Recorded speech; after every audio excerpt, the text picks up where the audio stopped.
What's up, everyone? Welcome back to another KO breakdown. I'm your host, the fight analyst, Garrett Kerman. With me, as always, is my man, Joe Danger himself, Jesse Hobson. What's up, man? How's it going?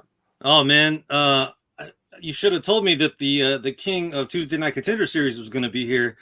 Yeah, dude. We always say, or I always say, that's how I met Garrett. Was in the old AOL chat rooms when Tuesday Night Contender Series became a thing, and we basically discussed all the ins and outs of when it first became, how dumb Snoop Dogg is and how dumb Uriah Faber is. It is what it is. But yeah, my guy delivers again. My money looks a little taller, and my chicks look a little fatter, I guess is some phrase that they say the kids these days. Yeah, man. We're coming off a great night contender series. I'm very happy with that. We're now 4-0 in the first 2 weeks of the contender series. I'm keeping it to a 2-fight minimum. I'm picking two fighters that I feel like this strategy is going to work out very well for me. Pick two fighters I'm very confident in, and then go for it that way. And it's working wonders. We're up over 6 units, almost 7 units. We're 50% ROI. We're looking good. We got 8 more weeks of this, so I'm looking forward to it. Like I said, I look forward to contender series every single year because I watch the regional scene as closely as I possibly can for these type of moments. And once like some of these fighters that I know that are coming up on the scene really are, get their shot in contender series, I know right off the bat I'm betting them as soon as possible. So, and we got a lot more to come. So I'm looking forward to that. But before we get into tonight's breakdown for UFC Vegas 59 and the tough finale, we got a little announcement. We have the newest sponsor of the podcast, Fatletics Apparel. So I'll let my man Jesse over here take the reins. Well, thank you. The king passing over the reins. I always appreciate it. Maybe one day it'll be the crown, but for now the reins is perfectly fine. Yeah, obviously that is a joke. What's up, Matt? So obviously I got to say thank you to my guy Cody the Durden or the Turden Durden for for introducing me to Fathletic Apparel, Fathletic Apparel, however you want to say it. Obviously, their mission is more so to encourage others to be more physically active, so that you can be healthier, and happier. I kind of put the two words together. I really think that this brand, as I mentioned in my initial discussion with Cody Durden, is going to be, this is the brand for me. And after they saw us, talking about it, they reached out to us and we started a little bit of a dialogue, and we're going to do a little bit of Jesse Hobson's show, basically what I do on YouTube. So if you guys want to Google my name or look me up in the YouTube search bar after this breakdown, we're going to break down or open a pack of or a bag from Fathletic Apparel, and I cannot thank these guys enough. This is my brand. I am the targeted audience. Not only do they sell clothing, apparel, they also sell beard oils. So I thought that was really cool. This is definitely the brand for me. If you're like me, you are active, you have a family, you still work out, you look, have a couple extra lbs, but you're still trying to put in the extra effort at the gym. Check them out. Fathletic Apparel, fathleticapparel.com. So let's see what they sent me. I'm excited to check this out. That's the whole reason I talk online is so that I can get free stuff sent to me. So let's not disappoint. That's really not that bad. That's a pretty good gig. Yeah, I like it.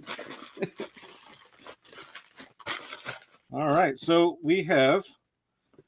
Ooh, this is really sick. Oh, we got a couple. All right, so we're gonna do one at a time here. We have a athletic training camp, which I think is really cool. This will be perfect. This will be perfect in the gym, or I walk, or I go on walks every day at lunch. Everyone in my office is usually eating, and I am walking. So, and then I usually walk to Taco Bell, but it is what it is, And then we got the another one of the training camp shirts, the black tee, which if you're like me, you go to horror conventions, you go to wrestling shows, you go to MMA shows. It's nothing but a sea of black t-shirts. So I'm going to fit right in. So thank you to my guys at fathleticapparel.com. clothing, apparel, beard oils. These guys sponsor UFC fighters. There's all, everyone under the sun. Again, the whole idea is that you live a healthier, happier life, even if you got a couple extra LBs like your boy. And speaking of your boy, I did mention to Forrest that I will turn the lights on, so I'm going to do that right now. So take it over, Mr. King Tuesday Night. And thank you again to Fathletic Apparel. Thank you to Fathletic Apparel. We appreciate you guys, sponsoring the show. We want to get your name out there. You guys deserve to be one of the top brands out there. You guys do a lot of good things for the community. It's not all about the looks here. You want to feel good, be good, and stay in shape. And that's the name of the game. And as they say, not all athletes have abs, and that's the truth. I like that. I like that. That's a really good branding. Slogan. And then also too, I love the trucker guy, because I always wear a hat. I know if you guys watch me enough online, I'm always wearing a hat, usually backwards, but when it's sunny down here in Texas, I wear it the other way. 1 second, I'm gonna do a little wardrobe change for you guys. Oh, nice. I am Fathletic. There you go. Not willing to get naked on camera for free just yet. Need to start an OnlyFans for that. All right. Oh man, looking good. Oh yeah, looks good on your boy. I like it. I like it. Looking good. Yeah, we got the Jake Paul hat on. No nice. Big deal. So I'm ripping the Jake Paul, ripping the Fathletic training here. So make sure you go check them out. I really do like this. It feels really good. Looks really good. It fits really nice. So nice. Go check them out. Tell them your boy sent you. All right. I love it. All right, Forrest, we gotta talk here. You said you lost money on 2 of my picks last week. Okay, let's just start off by saying I'm not, Nostradamus here. Okay, let's start off with that. I'm not going to hit every single bet. That's not physically possible. Just telling you right now. I'm sorry you lost. I'm not here to make you lose money. I'm here to make you win money. Unfortunately, last week was a blunder. It wasn't the greatest week. We made a little bit of profit, not a whole lot. It is what it is. But we're here this week to make amends, to make some money, put some money into your pocket. And that's what we do every single time. We try to, at least. We don't do it all the time. Sometimes we're on good hot streaks. Sometimes we're on cold streaks. It happens. It's the name of the game. It's gambling. At the end of the day, at the end of the month, as long as we're in the green, that's green for me. Well, the caveat here is that if he wants to sign up, and I've tried to tell him this privately, if he wants to sign up for your plays, he can do that. And I will say that if you do sign up for his plays, you will more likely, like my boy, what's his name? The guy Matt Pauly. Yeah, but he's from Caged. He's the that's him again. I know it's him. If you follow along at home like your boy from Caged, then you will be in the green more often, especially.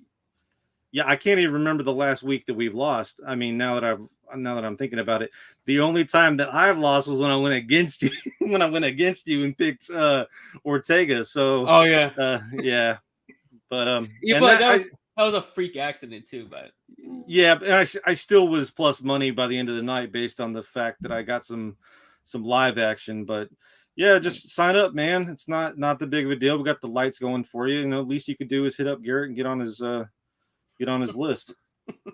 Why not? All right. Let's move gears here and let's start breaking down this card. UFC Vegas 59 on tap, headlined by 2 light heavyweight contenders, Thiago Santos, Jamal Hill. Should be a banger if Santos comes to fight. But let's start on the prelims. First fight up is in the women's bantamweight division between Mara Bueno Silva and Stephanie Edgar. Right now, Edgar's a minus 125 favorite. The comeback on Silva plus 105. Who do you got? Yeah, you touched on a lot there. Just want to mention that, like, when I was looking into this fight on paper, when I looked into this card initially, I wasn't really all that impressed. And then the more I kind of dug into it deeper, the more I enjoyed it. I think there's a lot of question marks in this card. I think there's a lot of opportunities to make money, especially with this fight here. I like Edgar. Her reach should play a huge factor in this too. She starts fast, and of course, I like that. Silva doesn't push the pace as much as I'd like, and she seems timid at times.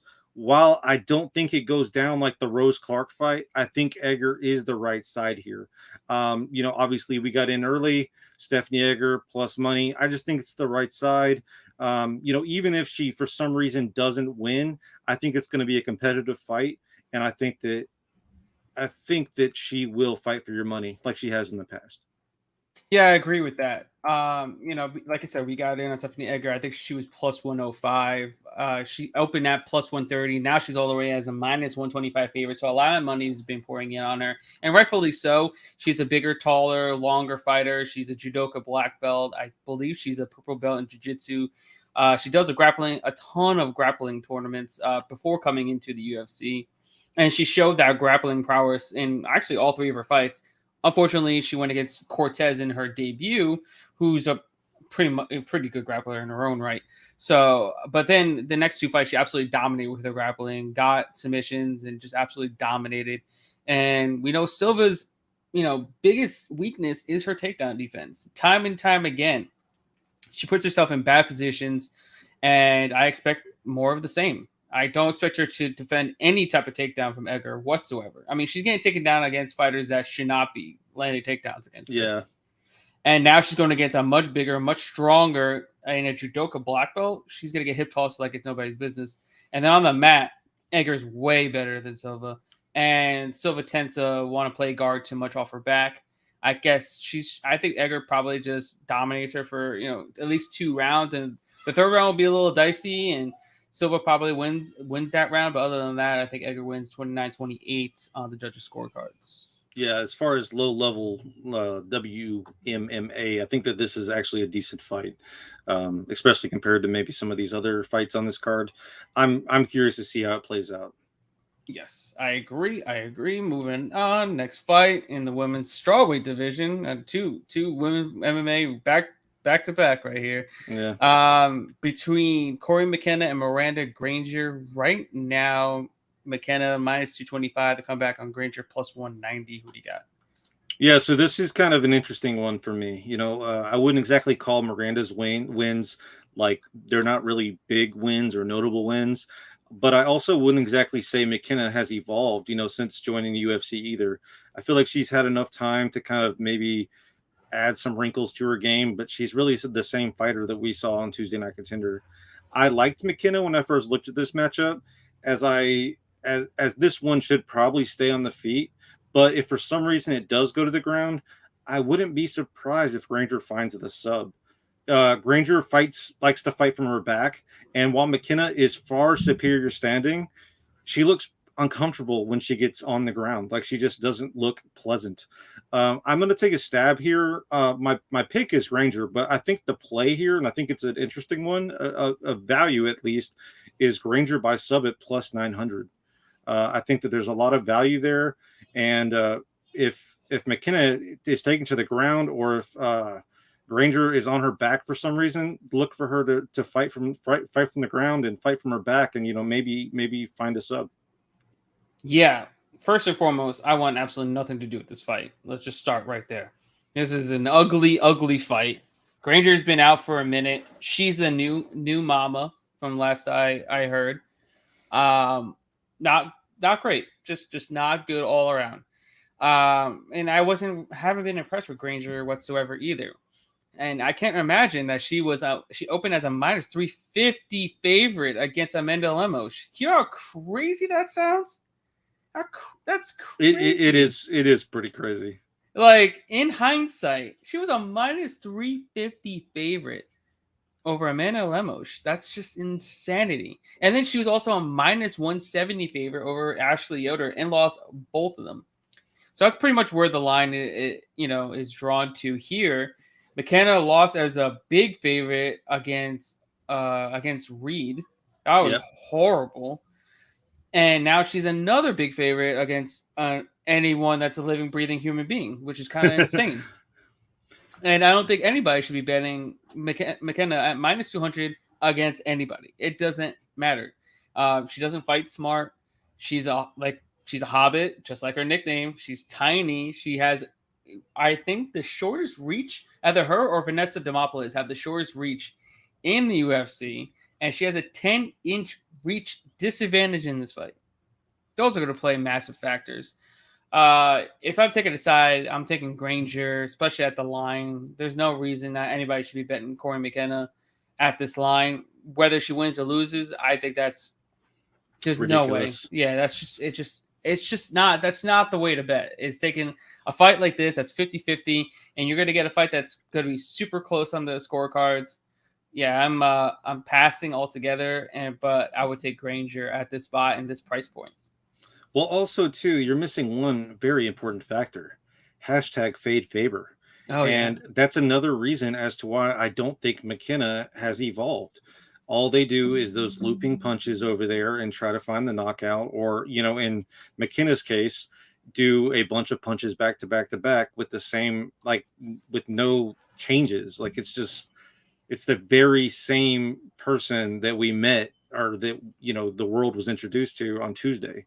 I just think that, kind of like you said, based off the odds, I think Granger's the value side, but I don't know. I might take a stab at the sub. Yeah, I may not take a stab at anything here. I like it. I'm pretty confident I'm not betting that fight whatsoever. All right, moving on. We have a fight in the welterweight division between Jason Witt and Josh Quinlan. Quinlan. Let's go with Quinlan. Makes it easier for me. Quinlan is minus 215 to come back on Witt plus 185. What do you got? So I guess I wasn't really aware. So Quinlan got busted for an unknown substance or something like that, and so that's what his last fight was overturned, and now this is his UFC debut. Yeah. All right. So he's finished all 5 of his fights, and Witt is chinny. Quinlan has a chip on his shoulder, because of which I think they're giving him the perfect opponent to shine. Kind of like a rebound fight ultimately. Like, yeah, but he's actually 6-0. That way, ultimately he can kind of redeem himself, be right with the Lord again. Quinlan has the reach advantage. He's only 29. He puts on the pressure. Witt is going to get knocked out early. And there's a couple plays I like here. I like the under 1.5, which is plus 125. And then Quinlan wins by TKO in round 1 is plus 225. There's some nice little gems, hidden within this fight here. I just think Witt is really chinny, and I don't see him. And also, I don't know what the deal is, but I've been seeing Krause everywhere. Like, is he not coaching anymore? Like, is he just a personality now? Because he's really not that interesting, except for his alopecia. Like, that's cool, I guess. But like, with him not in the gym, I think that's even a bigger disadvantage for Witt here. So all signs point to Josh Quinlan getting it done, round 1 TKO. Yeah, I'm definitely going to take Josh Quinlan, round 1 TKO, plus 225. I mean, Witt is one of the most chinny fighters you'll ever watch fight. This guy has been rocked in 4 of his last 5 fights. He's been knocked down in 4 of his last 5. Okay. Yeah, only person Sato's beat in the last 4. Yeah. Yeah, I looked. That's Sato's only win. Yeah. I mean, and it takes, Jason Witt to get that win, because his chin is non-existent. If Witt could take a punch, he'd be a good fighter, because he can mix it up, but he just can't take a punch. The dude just doesn't have the durability. There is durability issues there, and it sucks, because I think he's a good fighter, but his body just gives out. His chin gives out all the time, and then he gets another power puncher. He's not getting guys that are wrestlers. I mean, the only wrestler he got that wasn't a power puncher was Cole Smith, and he just dumped him, and that was it. He did well against Barberena, but he almost got finished in round 3. Yep. You know what I mean? Well, and that's sucks, because, like you said, he has all the pieces to be a great fighter, and he has the coaching. He has everything he needs, except for the chin. I like him. I like him outside of the octagon too. The guy's cool. He's interesting. He likes to fight. He means well. He just gets hit. Yeah, and too much. Hard. And Yeah.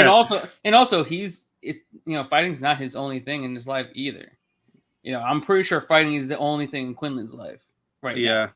And Jason Witt's got a full-time job, full-time business, and he has to train.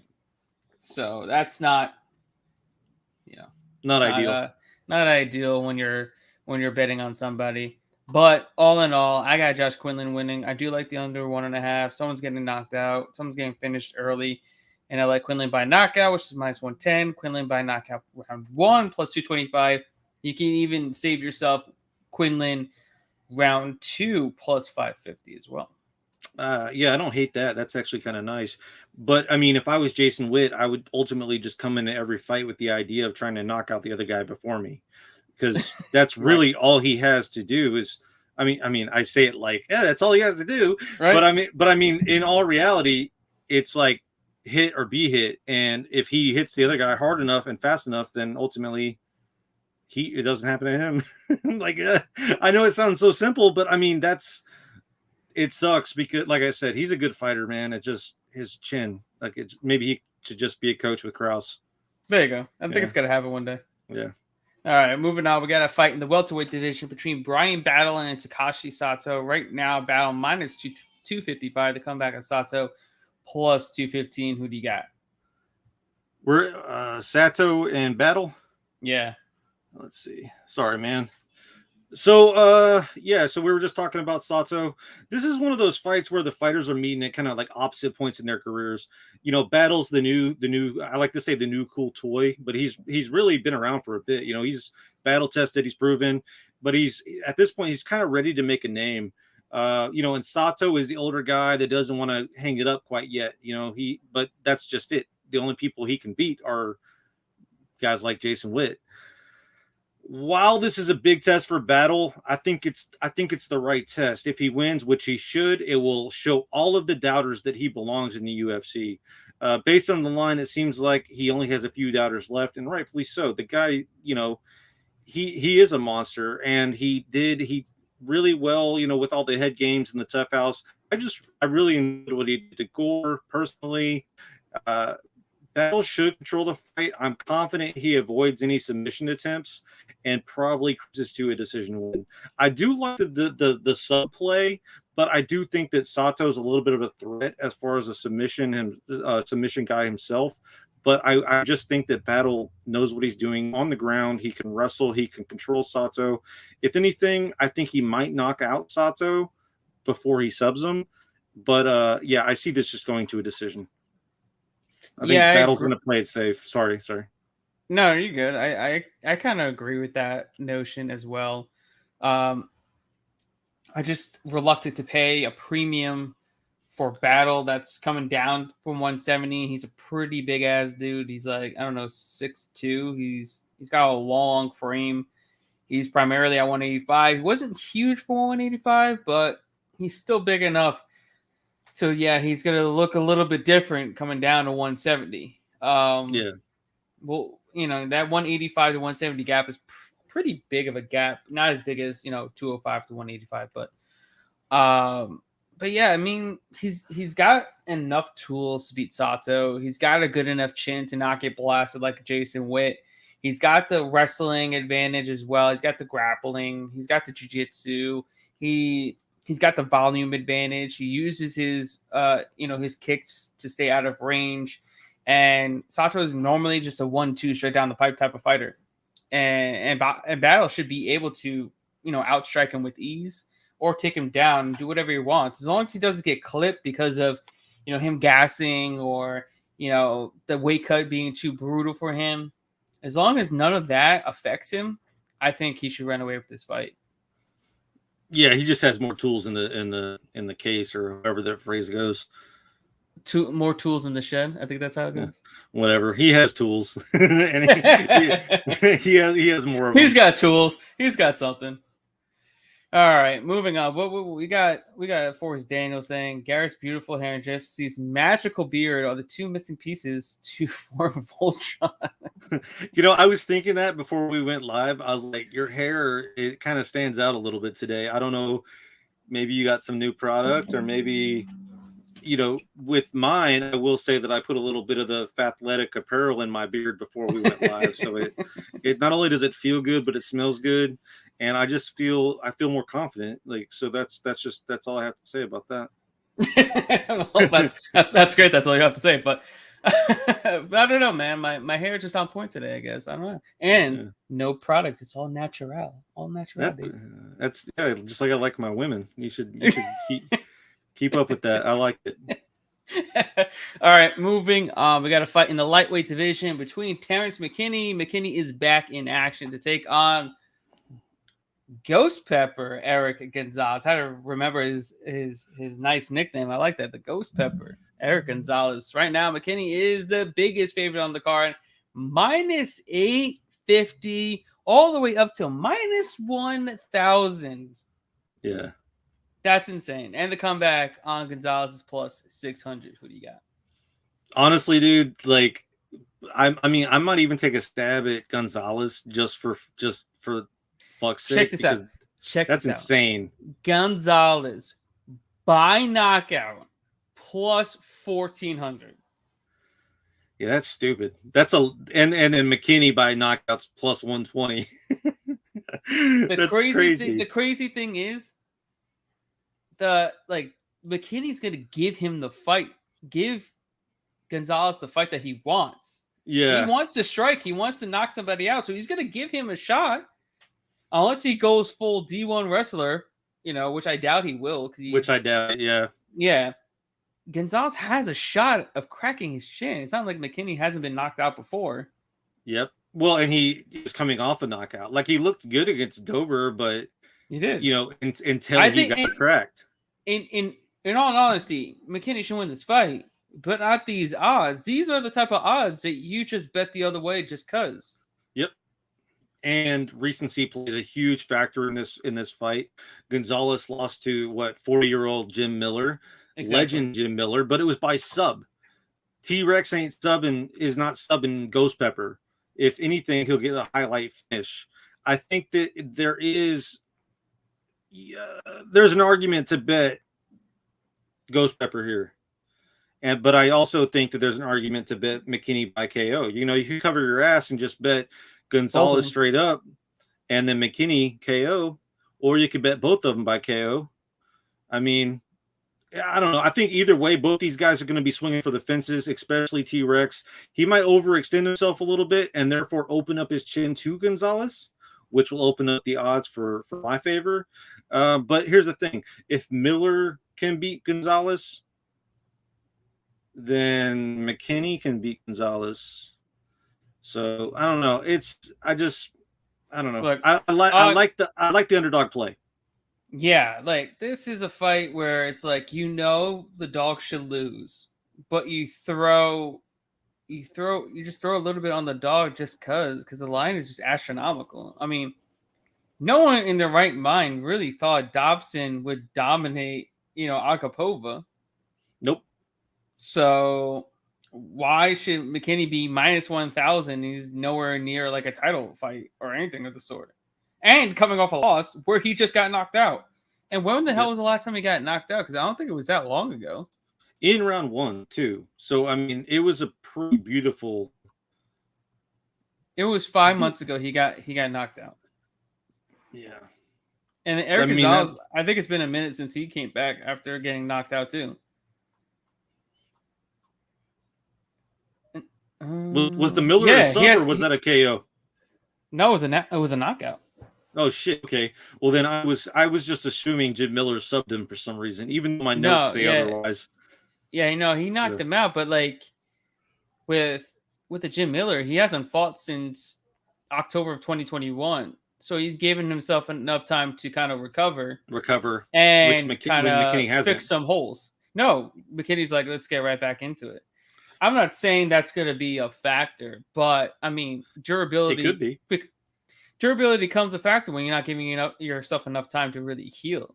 You know what I mean? Yeah, He got exactly. I mean, he got brutally knocked out in that judo fight. So I don't know. I just think the odds are off. I think it's gonna be a little bit closer. Someone's gonna get the knockout eventually, obviously. But when was the last time we seen a lightweight fight with an over under at -1? I had 1.5, right? Under 1.5, -250. What was the last time we seen a lightweight fight? When was the last time we seen a lightweight fight with an over under of 1.5 rounds at -250? That's insane. What's the over? +190, +195. See, that's even worth the stab because, I mean, I do think that they get the KO early, but yeah, so do I. But I mean, even 1.5 round, not 9 minutes, or what is that? 5, 6, 7.5, 7.5 minutes. That's not. I mean, that's not a lot of time, and it's very possible that they do run from each other because they're both expecting the KO. I mean, I don't know. It's risky, but it's really hard to really place a bet on this fight unless you're taking shots on either the underdog or you're taking a shot on the prop, because straight up, there's really not any value, especially on McKinney side. Yeah, except for the KO. I like the McKinney KO, but I do, now that you mentioned the Gonzalez, the Ghost Pepper KO, I like that too. Yeah, plus 1,400. I mean, you can make money betting both ways, because on Gonzalez KO, you don't have to bet a lot. You can bet $10 and you're winning $140. Whereas you could bet, $100 on the McKinney KO and profit 110. Yeah. And then even if you lose and then Gonzalez hits the KO, you're still profiting $40. Yeah. What I usually do is I usually take the profit of the cheaper one and bet that one on the more expensive one. So that way I break even or make a little bit of money. But I don't know. I might just take Gonzalez straight up and try to make my money on a different fight. There's a lot of opportunities here. There is. All right, moving on. In the middleweight division, we have a fight between Michael Olejniczak and Sam Alvey. Right now, the line is set at Olejniczak -600 to come back on Sam Alvey plus 450. Who do you got? All right, man. I did not realize that Sam Alvey is only 36. I could have sworn that dude is 40. He has like a 40-year-old face.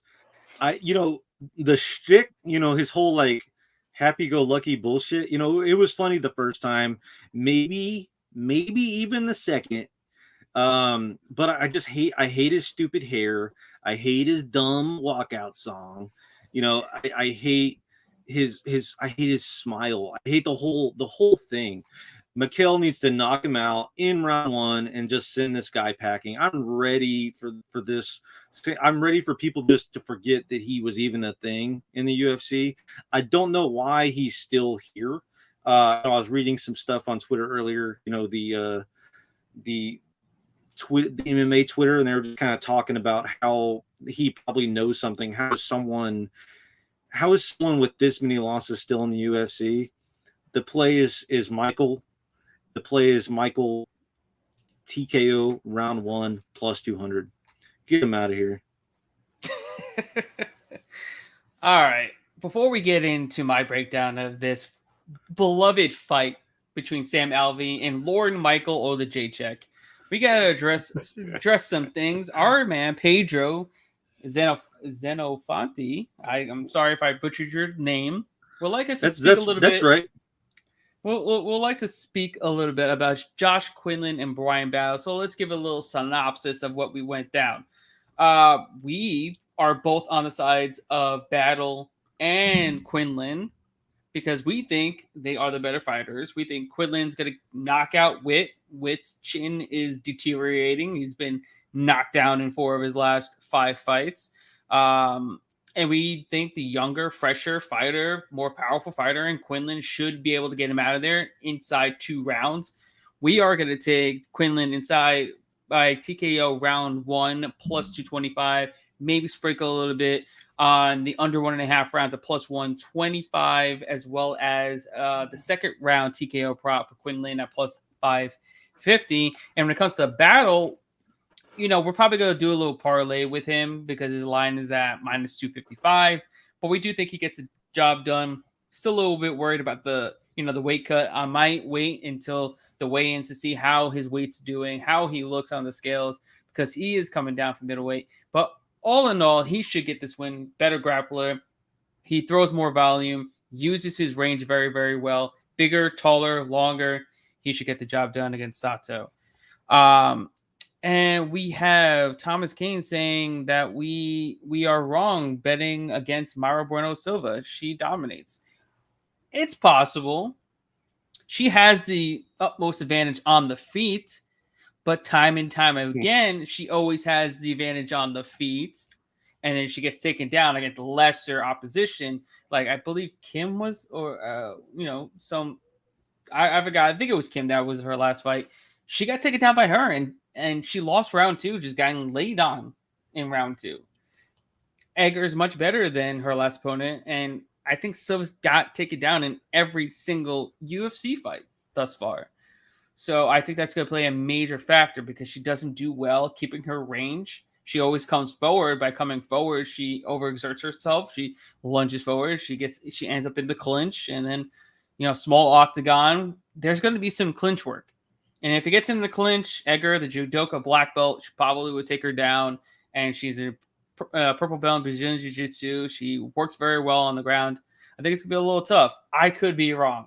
We got her as an underdog earlier in the week, so I'm okay with the play. I'm okay. I mean, it's gonna suck if I lose, but I'm okay with losing a dog bet on Stephanie Edgar. So, yeah, I was thinking the same thing. I was about to say, don't forget about the value. We got in early. We got the plus money. I think that it's the right side. It's going to be a tough fight, and I think it's going to be an interesting fight. There's a lot of question marks, but being on the right side of it, as far as the plus money, I'll take it all day. Well, hold on, and then Forrest is talking about the parlays. I like both of those parlays, but we'll get to those breakdowns when we get to them. Those are still coming. And then we have Pedro talking about Quinlan and possibly not being as well without the drugs, but that's the volatility when it comes to the sport. We don't know how he's going to do, off of whatever he's on. Maybe it wasn't something that he really took. Maybe it was one of those, tainted supplements. We really don't know the whole gist of it. So it's really hard to cap a fight with intangibles that we have no control over. We can only, use what we have in front of us. And what we have in front of us is, the tape study and what we know about each fighter. We have to base it on that. If we base it on, intangibles outside, then we don't bet the fight at all. If we think Quinlan's not going to be able to perform without whatever PED that he possibly had. I'm not sure what it was, so I can't really speak on it. But it's really hard to cap a fight that way. If you have that kind of indication, then just pass on the fight altogether. Just don't even think about it. Just keep it going. You don't need to bet on that fight. Move on. Go to the next fight. That's how you have to think about it. With which chin, drugs are not going to be a factor. So that's which chin should be the deciding factor. That drugs are not. And it is what it is. And also, who's to say he was on drugs the 5 fights prior? He got popped on his 6th fight, and he won all the other 5 fights. So we'll see. And then Forrest is talking about how I picked Kim to beat Edwards. I mean, bro, I'm giving out full fight card predictions. I picked Edwards. These were predictions, not bets. If you come to me, I can give you bets. I'm predicting every fight and how I think it's gonna go down. But it doesn't mean I'm betting every fight. Like, am I betting on Corey Mckenna, Miranda Granger? No. Am I betting on Eric Gonzalez, Terence Mckinney? No. I mean, I'm giving out predictions here. That's what we do. We predict, we analyze, and we break it down. The KO. There's a lot of people that said that Kim won that fight too via Twitter. I don't know about all that, but she at least won a round. Yeah. Well, that's what I'm saying is like there's someone out there that agrees with you. Yeah. Was this close? This close. But yeah, it happens. I'm not going to be correct on everything. Sometimes unless it's shit I Tuesday Night feel is Contender. bullshit. Yeah, unless it's Tuesday Night Contender, then you're going to want to listen to me because I'm not going to lie. I'm going to get a crown because I'm going to play that. I'm going to put that shit on my head whenever I'm doing my Contender Series breakdowns because, man, I'm money on that. You have to listen to those breakdowns because I guarantee you we're profiting because, man, that's my bread and butter. But yeah, that's how we met. That's our serendipity story. That's how we met. That's how we met. Oh, that's so cute. All right, moving on. Let's get to my breakdown of Sam Alvey and Lord Michael Olajaychuk. Olajaychuk's finally at middleweight. This guy should have been a middleweight his entire career. He had the weirdest frame for 205, and now he's got the perfect frame for 185. I think he's gonna make leaps and bounds improvements. I think he's going to be fast. I think he's going to be powerful. I think he's going to have a ton of knockouts in this division. I think he's going to look great. We've never seen him cut to 185, but he's looking good right now, looking skinny, looking in shape. And I'm ready to see what he's made of. Sam Alvey, on the other hand, hasn't won in the last decade, I don't think. I think he's like on an 8 or 9 or 25 fight losing streak. Who knows? And somehow he's going to lose this fight and still get a brand new contract at the same damn time and complain. Yeah. I didn't get KO'd.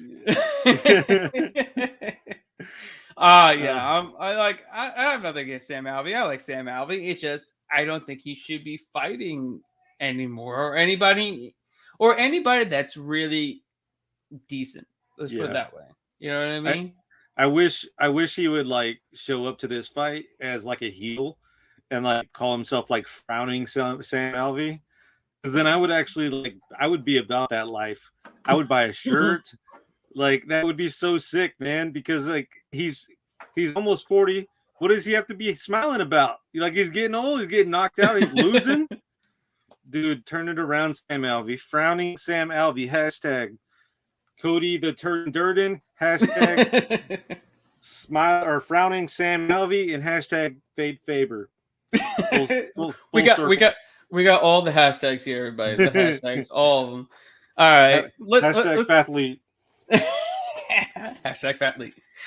Oh man, let's keep it moving. Let's keep it moving on this card. All right, our first fight on the main card, I believe, is a fight in the women's flyweight division between Ariana Lipsky and Priscilla Castawera. Right now, Lipsky minus 175, and to come back in Castawera plus 150. Who do you got? Depress Sam. We got PYE games calling to press him. I like it. Let him know. Maybe Forrest loves it too. Yeah, see? Yeah, let them know. Tag me if you guys tweet it. Yeah, if you guys tweet them, make sure you tag me, Joe_Danger. Yeah. So Arlene Lipsky, I used to look forward to her fights because I thought she was kind of hot, back in the gap. But I mean, the more I watch her fight, the more depressed Sam Alvey I am. Neither girl's wins are impressive. Lipsky coming off a win over Palm, but who cares? Priscilla beat Ji Yeon Kim, your boy, garbage.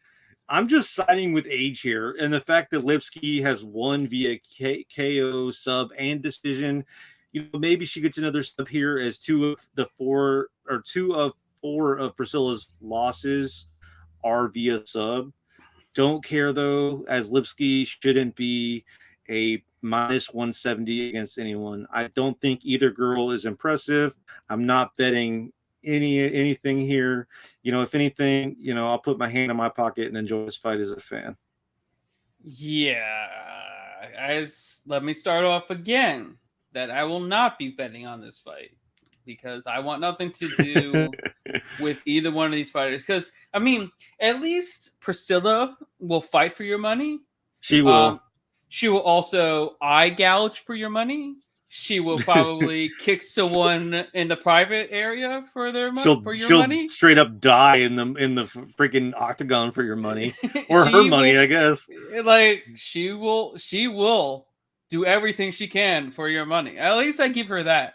She's not very that skilled, but she's tough as nails and she fights for your money. Whereas Lipski, I don't think she will fight for your money. No. Honestly, I don't think she can deal with the forward pressure, just the in your face brawling type of fight that she's gonna have to endure against Castawera. I don't think she's up for it, and I think Castawera could possibly cash as an underdog here. I don't think Lipski's got the offensive wrestling to take her to the ground and really dominate her there. And I think Castawera is the bigger, stronger fighter and the more powerful puncher. So if I'm taking a shot, it would probably on Castawera by, just by the money line at plus 160 or whatever it is, plus 150. I think that's okay. But I'm not touching this fight. If I had to play, it'd probably be on Castawera. Well, here's the thing though, it's like beauty versus the beast here. Like I think that's why this is the opening fight, honestly, on the main card. A lot of people are tuning in from watching Tough, like that's a big draw these days. But Priscilla, I love my Tough. I like Tough too. I'm a Tough fan. I'm literally looking at the seasons right over here to my left. But the thing with Priscilla is she got that goblin mouth. Like it looks like someone put a tennis ball in her mouth and then pulled it out real fast. And it's ripe for the punching. And I just feel like my girl Lipski is going to find a way to win and then find a way to stick around and be mediocre hot, for these opening fights on the main card. Yeah. Just pass this fight. Just don't waste your money. Maybe make some food. Go to the bathroom. Yeah, I poop. That's usually what I do. Yeah. Take your dog for a walk. Do something during this fight so you're not tempted to bet on it. Yeah, let's put it that way. All right. Yeah, I do that. I do that. I'm like, man, the commentary is like way out of hand here. I think the other girl's winning, and then I'll bet on it, and then I just get depressed. Sam Alvey. And then I get depressed. Sam Alvey. Hashtag. My guy. All right, moving on. We got a fight in the heavyweight division between Augustus Sakai and Sergey Spivak. Right now, the line is set at Spivak is minus 245 to come back on Sakai plus 205. Who do you got? So, full disclosure, guys, before we started recording, I was kind of in a rush because I was upstairs and I ran downstairs and I put coffee in my Selena cup because I needed coffee, and there was sparkling water in here. And so now I have half coffee, half sparkling water. It slightly tastes like a mixed drink, so I'm starting to feel it, even though I know it's not a mixed drink. So bear with me. Never in a million years did I think I would see Spivak at more than minus 200 on some books. Damn, he's close to minus 300, dude. And I know the guy's improved. He looks a little bit more svelter. Hell, he looks like a athlete. But almost 300, dude. Come on, that's unacceptable. We've talked about some of the earlier fights and some of the numbers. This is one of the ones that you need to bet on the underdog. Saki has had gas tank issues, but that was in a 5-rounder, and he was getting tired from beating the shit out of Overeem. If you're not smart like me, bet Overeem after round 1, after round 2. Yeah, because he's going to come back. Saki's a big boy. He's going to get tired. We get tired after 25 minutes. Ask my wife. Anyway. Who else? He's lost to Tai Tuivasa and Rosenstrike. He has pretty decent wins. Arlovsky by decision. That stands out as a decent win for someone that has tank issues. Who has Spivak? Who has he beat? Wait. Okay, go back to that fight real quick. He should have not won that fight. I know. I was waiting. Let's at least throw that out. Let's at least throw that out there. He should have lost that fight. I cashed out, so it's all I can fit in my little breakdown. All right, so but the fact that he hung out for 15 minutes with Arlovsky, for someone that has gas tank issues, I think is a big tell. Sergey, he's beat Greg Hardy, big whoop. He's not even in the UFC anymore. Who hasn't beat Greg Hardy? And then he beat 100-year-old Alexei Olenek. Like, I'm the biggest Alexei mark, but he beat him by decision. If you're gonna beat Lipski, beat him by KO. And I think Sakai is worth the stab here. You could take him at plus 205 or inside the distance at plus 350. Or, but wait, there's more. You could take the under 2.5 at minus 160. The only reason I'm not saying the KO prop is because it hasn't been announced just yet. I mean, obviously, when the KO prop goes live, take Sakai by KO, but I just like him straight up. I like the 205 because he could win by decision. He could win KO. But yeah, I like all of those plays, man. What about you? Beautiful. Yes, it's I mean, I would love to bet on Spivak if he didn't have a minus 240 or worse price tag. Yeah, I think it seems like it's still going. I think he's the better fighter. He's a younger fighter. He's the faster fighter. I think he's a better grappler. But I'm still reluctant to pay a premium. I like his shitty polar bear tattoo. Like the one that's like right here. I mean, and you know, Sakai has had some decent wins. The Blogoi Ivanov and the Marcin Tybura win and Andrei Arlovsky, but he's fell off a major like cliff. He's going back to back knockouts. And he's been taken down numerous times, which is no bueno against somebody like Spivak, who's averaging over 3 takedowns per 15 minutes. And when you're getting taken down by somebody like Alistair Overeem 3 times, no bueno. And he was dominating him when he took him down. Like, he held him down and was raining nasty elbows. I think Spivak is pretty vicious with his ground and pound, especially against the cage. He normally is able to kind of trap them there and just kind of sit on top of them and just hammer shots like he did against Greg Hardy. So if I do think he wins, he probably wins by ground and pound TKO. I like the under 2.5 rounds. That's not a bad play. I don't know why it's at 2.5. I think it should be 1.5. But I'll probably take a stab at another 2.5 here. That might be my only play on here because, man, Spivak, you know, at this price is just a little ridiculous. I got Sakai at plus 205, and I think I'm gonna stick with it. And then as soon as I fucking bet it jumped down to like plus 195. So at least I got in at the right time. Can you throw up that thing that PYB Goins says? I like his name. I like his name too. He's making a good point. I like him. I like him a lot. Fat Lee, all day, every day of the week. Yeah. All right, moving on. We are now getting to our tough finales. I like it because I watched this entire show just so I can know who I'm betting on in the finale. Because that's the only reason why I religiously watch the show every single Tuesday, because the drama I could give 2 flying fucks about. All that extra BS, I just fast forward through it. I want to get to the fight. I want to see who wins. I want to see how everybody's fighting so I can pinpoint who's getting better, who's good at what, how they're doing, so on and so forth. And I got a good indication on how these two are going to play out. So first up is our tough finale in the women's flyweight division between Juliana Miller and Brogan Walker. Right now, the line is set at Brogan Walker plus 100 underdog to come back on Miller minus 120. Who do you got? You know who I got. We both knew that the line would eventually switch or get damn near close. The only thing I could think of with Brogan is her knee. Like, that's a weird storyline to kind of go off of. But I honestly think that with Tough, the way that they film these things, I think that they just made it a bigger storyline just because they needed that drama in the series. For those that don't know me, oddly enough, I tried out for one of the seasons of Real World, and I made it to the very last section of casting. And so I know how this shit works.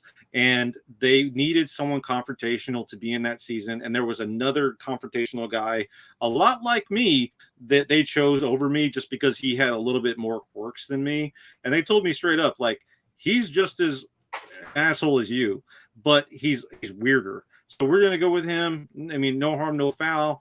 But yeah, with this, I think that think her knee thing, I think it happened obviously, but I don't think it's as big of an issue as they made it be on the show.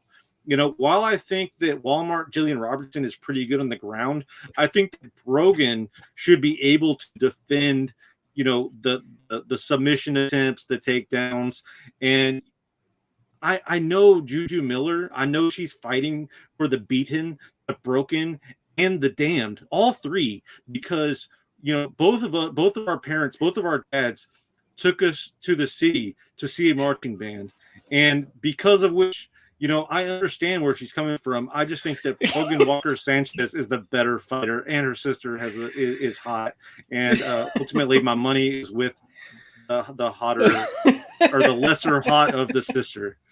Because one's the fighter and one's a hot sister. So let's go Brogan. Oh, I lost him and made him laugh too hard. But anyway, I messaged Juju. My bad, everybody. Yeah. My bad. He's back. I messaged Juju on Instagram and I'm waiting for a response. Maybe we can go see an MCR concert when they come to town. Just like I was saying with the editing of Tough, they continued to mention that she was fighting for the beaten, the broken, and the damned. Take over, Garrett. Oh man, I don't know if I can really do much better than that. But when it comes to this breakdown, man, I don't know. Let's talk about what we were talking about off air, like what you propositioned me, or like how you brought it up the conversation. Am I wrong to be as confident as I am in Brogan Walker? I mean, why is she an underdog in this spot? What on God's green earth did Juliana Miller show everybody, even the bookmakers, that should be a favorite in this matchup? She got a submission. Is that it? She got a submission over Caitlin Neal, who's fought 4 times and lost to 3 bad fighters of those 4 times. The knee, and then she won. She won in the last episode, right? But then you go back to her Instagram. That knee brace is nowhere to be found. That knee sleeve nowhere to be found. She's grappling tirelessly in her lead up to this fight. She's never been finished by submission. She's a jiu-jitsu black belt as well. Everyone forgets that. Like, I don't know why. How are they overlooking this? Like, also, let's not forget, Juliana Miller was this close of quitting MMA before getting the call to the Ultimate Fighter. She was gonna quit MMA altogether because she lost her last fight. She didn't think this was going anywhere, but she got the call, and here she is. Okay, and she fought easy competition on the season. She probably fought the weakest competition on the show. She fought somebody she already fought. Yeah. I mean, that couldn't be any easier. And then she fought Caitlin Neal, who I'm sorry, but she's one of the weaker fighters on that squad. Whereas I think Brogan fought 2 of the better fighters on the season in Hannah Guy.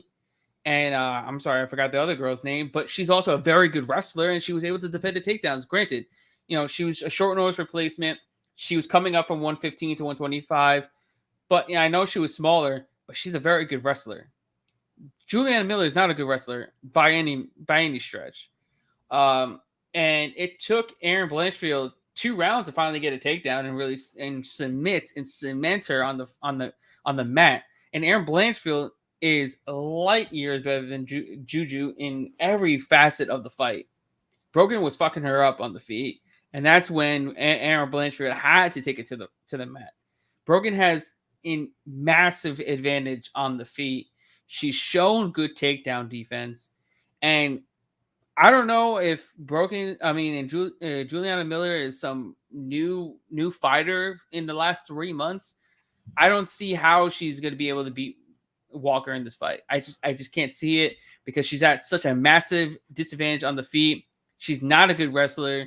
She doesn't get it to the mat the only person she really got to the mat very easily was Caitlin Neal because she had no takedown defense. Claire was able to keep it on the feet and took one of those, the first 2 rounds, took it to a third, but she gassed out.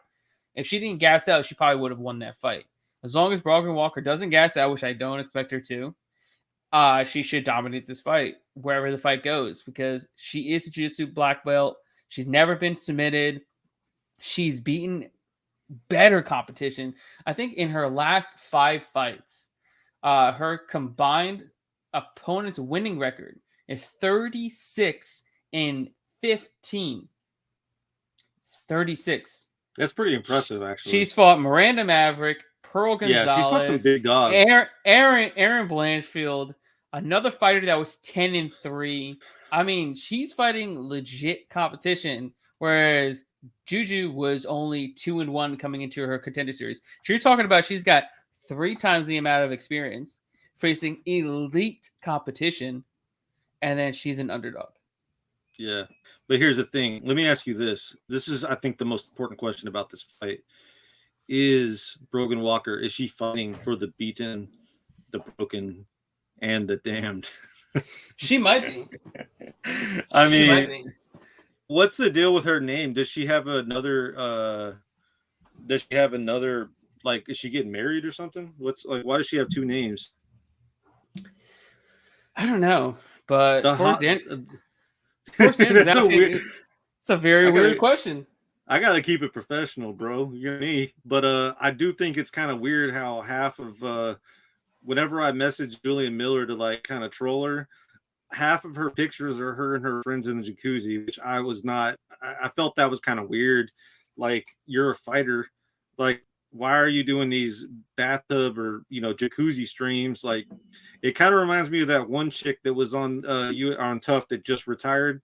They kind of gave her shit in the Tough House because she wanted to be a model rather than a fighter. And I hate to break it to Juju, but she might need to work on her what do they call those, the wing things that she does. Back to my Walmart statement, she might be hanging out there a little too much with those yeah, here they go. Hashtag the beacon. Yeah, you know what I'm getting at. Anyway, before I dig myself a grave, let's move on. Let's keep it moving. All right. Brogan Walker, do it for the big boys. Let's go. All right. Brogan, let's get it. All right. In our tough finale in the men's heavyweight division, we have a fight between Zach Pyonga and Mohammed Usman. Right now, Zach minus 240. The comeback of Usman plus 200. Who do you got? Yeah, I think the line is about right. I honestly don't think Usman is that good. Zach is the more well-rounded fighter. Mo is wider. He's like a big old piece of steak, kind of like a Brock Lesnar, like a black Brock Lesnar, if you will. And he's strong. He's a stronger like body, but he doesn't seem to know how to utilize his gifts. He keeps his hands down. I've noticed, like, in every fight, he keeps his hands down. He doesn't move his head. He just kind of goes left to right. That's all he does. And he doesn't really throw that many punches. He'll probably let the fight come to him, and we'll probably get a boring decision because of which. When I meant Zach will probably let the fight come to him, and because of which we'll probably get a boring decision because of which. But I'm fairly confident that Zach gets his hand raised. I like playing him straight up, or a parlay piece, just because I think that he's gonna win. I'm just not exactly sure how or what he's gonna do to Mohammed, but I just know he's gonna win. Yeah, I am fairly confident in Zach Pyonga getting the wing. Usman, have not been impressed with him whatsoever. The competition he's faced is god awful. My lord, is his competition awful. And you're talking about a guy that lost to, what was it, Matt Sales? Or I believe that's his name, or Sales. Yeah. Right? Sales. I forgot his first name, but you're talking about a guy. He was 40 at the time, lost to him, and was on a 3.5-year layoff and lost to him in a PFL. Yeah. That's bad. And mind you, Zach is the second youngest fighter that he's ever faced at 34 years old. And let's keep adding on to this. He lost to Dontel Mees. Yeah. Oh, my boy. that's a bad thing. Usman obviously is there for his name, like everybody's saying. And you can argue he lost both of his fights on the Tough House. Both. Yeah, not one, but both. Yeah. It could have went either way in both fights. where Zach dominated both fights. It wasn't close. Either one of his fights were not close at all. For those that did watch the tough show and like watched his last fight, can I get an F in the chat if you think he lost? Because Garrett and I were talking about this the other day, and I really do think that they gave him the nod because of his last name. I don't think he won the fight, you know, especially the second fight. But I'm curious if anyone else agrees, just so I don't feel like I'm going insane. I mean, I just haven't been impressed with Usman. And then Zach, he's 5-0. He's also a light heavyweight, but Usman's not a big heavyweight either. He's only weighing 240, 242 at the most. Zach's already in the 240s for this fight, so he bulked up a bit.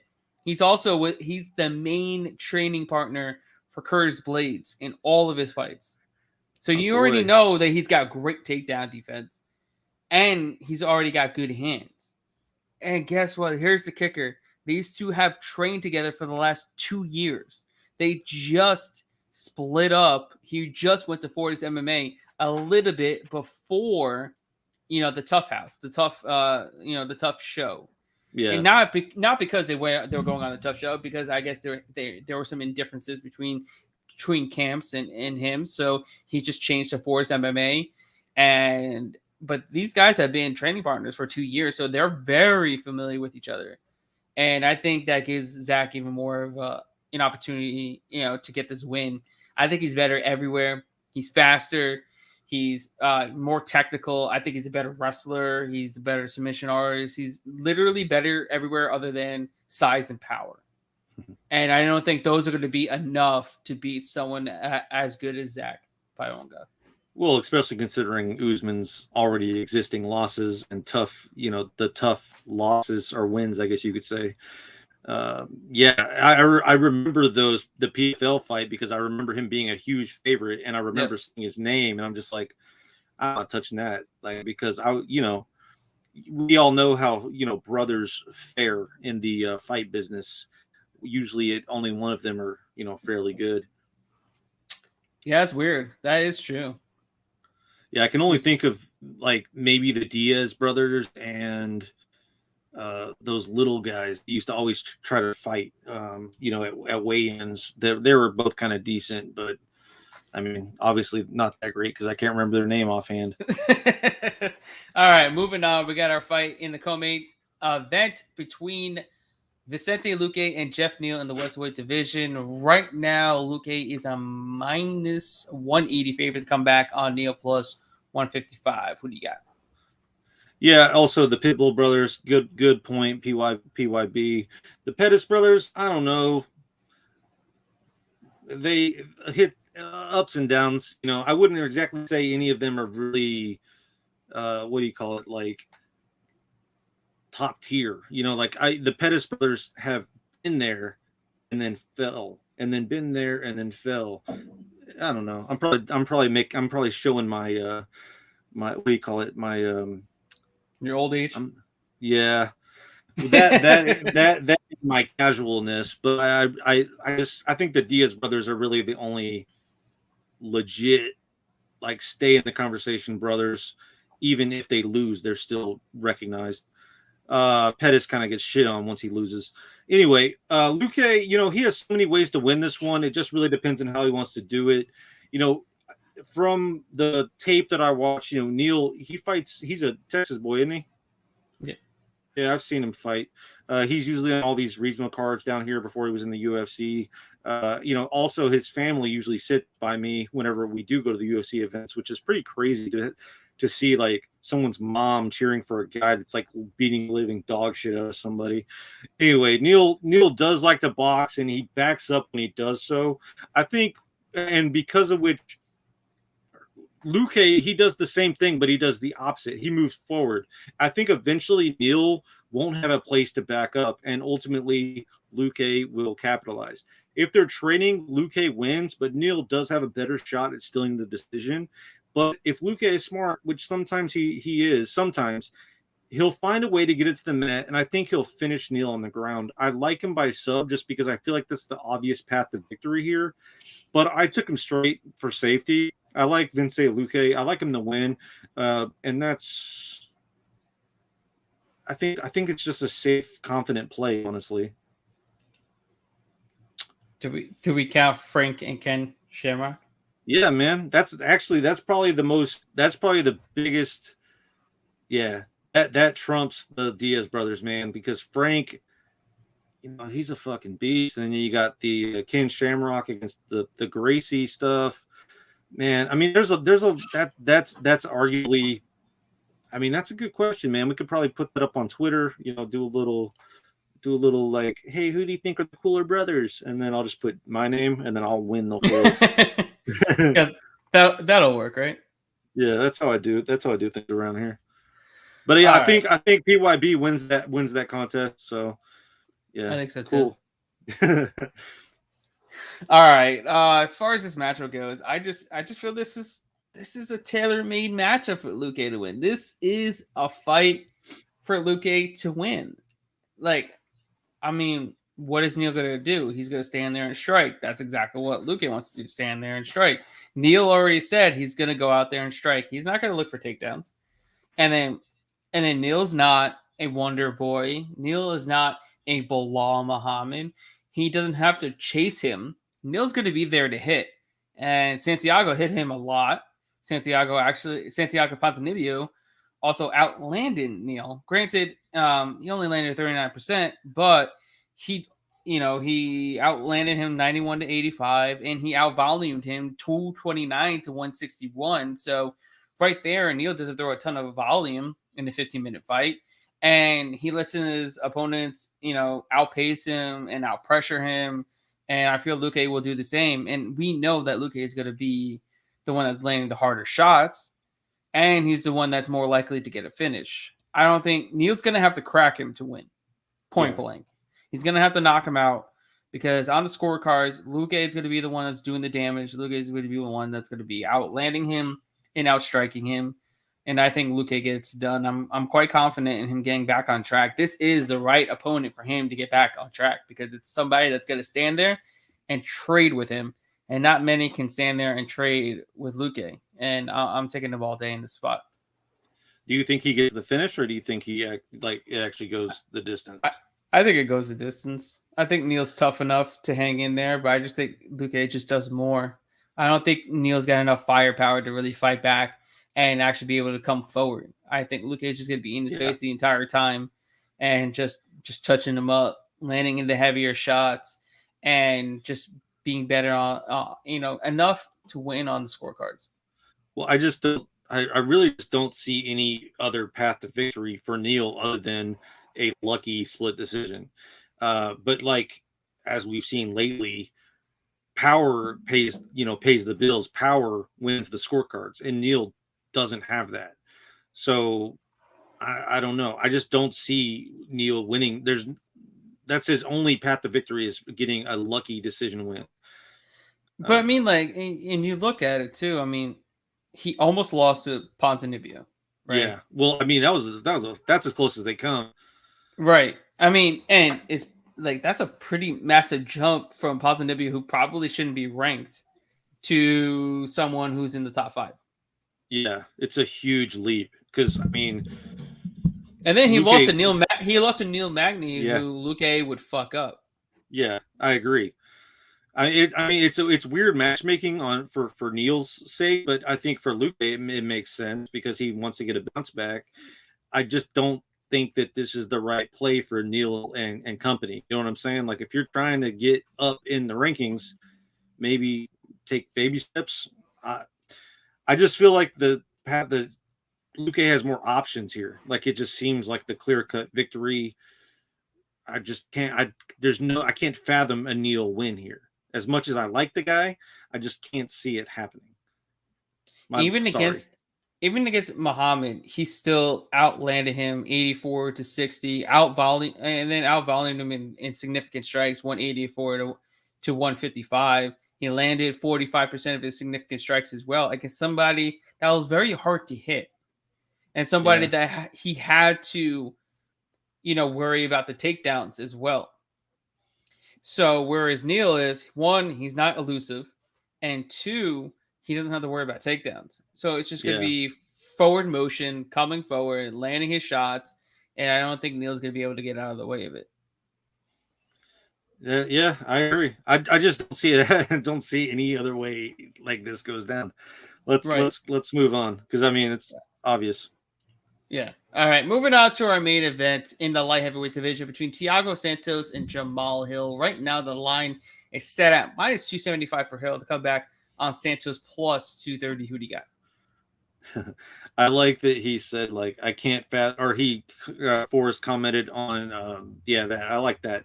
The only other I remember one time I said that we were talking about Neil Magny and I said beating Neil Magny is like banging the prom queen. You know, you really want to do it, but you know half the time it doesn't happen, and I feel like that also kind of both of those statements are very accurate. So anyway, that's what Neal and Neal, whatever. Anyway, I love the matchmaking here. Hill knocks out Walker. UFC gives him Thiago Santos. While Thiago's dance with Walker wasn't exactly entertaining, I'd assume Hill pushes the pace and forces Santo into a more exciting fight. At least that's what I'm hoping for. Hill should eventually find Santos' chin. I just feel like Santos, especially since the John Jones fight has kind of slowed down a little bit. I love the dude. That was an amazing fight. He probably won that fight, honestly. But I think in this fight, I think they'll be trading rounds until the point where Hill's range and Santos's gas tank will be the deciding factors. As soon as Santos begins to slow down, look for Hill to throw a back to back jab, and then maybe one more jab, and then maybe something a little bit more crazy, and gets Santos out of there. I think he's the future man. I think that he has a huge ceiling, and I think that this guy is going to be fighting for a belt sooner rather than later. I love where Jamahal Hill, I love where his head's at, and I can't wait to see this guy do great things in the UFC or continue to do great things. Yeah, I'm definitely a fan of Jamahal Hill. His only slip up, was the Paul Craig fight where he got his arm, sliced in half pretty much, which is insane. But not many people could do that, especially Thiago Santos. Santos has not been the same fighter since the John Jones loss. He's 1-3 in his last 4. The only win was a staring match against Johnny Walker for 25 minutes. He has 0 knockouts since a John Jones fight. And mind you, he had numerous knockouts leading into that fight. He had 3 knockouts leading into that John Jones fight, and he hasn't had one since. And I don't expect another one. I don't expect one to come here against Jamahal Hill. Hill, obviously, huge for the division, extremely long. He's gonna give Thiago Santos a ton of problems, just like Magomed Ankalaev did, just like Alexander Rakic did, using their length, using their reach to just be able to keep Santos at bay, at range, and just pick him apart. Hill uses his length better than arguably everybody in the division, next to somebody like a Rakic or an Ankalaev, but he's one of the best at utilizing his gifts, and I expect him to be able to stay on the outside and just pick Santos apart at range, and should be close and shut case. I'm not sure if he's going to get the knockout, but maybe a Hill by decision. Fight doesn't go decision is minus 400. Hill by decision is plus 550. It's not bad, but I think he cracks him, man. I think that he's coming with the heat. I know Thiago's difficult to get out of there, but I think he's looking to make a statement and win. Thiago hasn't been knocked out since David Branch in 2018. And hasn't been knocked out prior to that by Gegard Mousasi. David Branch. That's a name I haven't heard in a while. I know. It's because he's not in the UFC anymore. Yeah. Well, he'll come back eventually. He leaves, comes back, leaves, comes back. I think when someone needs a win, they'll bring him back. He's pretty old, so I don't think he's coming back anytime soon. Well, he fought like 3 years ago, or 2 years ago. He's 40 now. Yeah. Well, hell yeah. Yeah. More power to him. He probably needs to get some Fathlete gear, and then I think so too. He could be. He's looking mighty old in Instagram photos from what I've seen. He looked old 10 years ago. You know how they say black and crack? That guy looks old. He always looked old. But I don't know. If he can do it with his old ass self, even 10 years ago, I think Hill has a chance to do it this Saturday. Yeah, it's definitely possible. But hold on, you like the decision? You like the decision? I think I think he can win the decision. Yeah, I think so too. But it's possible. I'm just confident that he gets the job done. No matter what it is. I just don't think Santos can beat Hill right now. I think Hill's on his way up, while Santos is just on a massive decline in his career. I agree. Yeah, I don't think the Johnny Walker win is all that impressive. I think that he's going to want to make a statement beyond that. Like him beating or putting Thiago out is going to be the statement win he needs to kind of like shit talk his way, to the top. So hopefully he gets it. Hopefully he gets something. I like the kid. I think he's a good fighter. I think he has, a bright future, and I'm excited to see where he goes. Absolutely. And that's what we got for you guys for this week's KO breakdown, UFC Vegas 59. We will be back next week for you guys. Like always, we're always back every single week, Wednesday night, 7 p.m. Eastern Standard Time. And we appreciate every single one of you for joining us on this week's episode. But yeah, tune in next week. We'll be back making you more money. We'll have some. We'll be flashing some Fathlete gear as well. We guys need you to go over to there, get some apparel, get some beard oil. They got some great apparel over there. I love it, and you guys will love it too. It looks good on you, and you get some good training in. You look fresh at the gym as well. Who doesn't like that? So head over there, and guys, I need you to go to PrizePicks.com, sign up there, use promo code PropsLive for 100% deposit up to $100. You can bet on a ton of these over-under props for the MMA fights. If you guys need help, setting up your lineup, guys, $10 wins you $100 if you get 5 out of 5. Even if you hit 3 out of 5, you win 25% of your money back, so you can at least go and play again. And 4 out of 5, you double your money. So it's worth it. It's fun. It keeps you invested in the fights. So go over there, head over there, and use Props Live for the promo code. Before we go, our man Jesse Hobson, the real Joe Danger. Where can everybody find you? You can find me at fathleticsapparel.com, man. That's where I'm going to be. And then also, too, what do you call it? Every week, we're breaking down Tuesday Night Contender Series with my boy Garrett the King Herman, a.k.a. the Fight Analyst. Also, if you like the unboxings, feel free to look me up. You can see my name right here. Look me up on YouTube, and you can watch some more unboxings. I have an interview coming with Robert Lasardo. He's from Nip Tuck, tons of other movies, and I'll probably be pushing that live this week. But yeah, don't forget about fathleticsapparel.com. Not every athlete has abs like your boy, and your workout is for you. So make sure you get the most out of it. This shirt honestly feels good, and I'm happy to be a part of the team. And obviously, Garrett, we're going to make some more money this weekend. So thank you guys for joining us. Honestly, seriously, thank you guys for tuning in and commenting and talking shit. It actually, even though we ran, 20 minutes over than we normally do, it made it that much more fun for everybody. So thank you guys for tuning in. Absolutely. We love, talking to you guys. So please keep joining in, keep, the talking going. We love it. We enjoy this. And we try to give you the best insight that we possibly can to put some cash in your pocket. That's the name of the game. But we need you guys to go to the Props Network and subscribe there on the YouTube channel. Give them a like on all social platforms, as well as the Playmaker HQ. Go over there and like all their social channels and their YouTube channel. And we will see you all next week. Hold on. Whoa. We'll see you next week, where we will be making picks for the beaten, the broken, and the end. Love you guys. Hashtag out of here. What?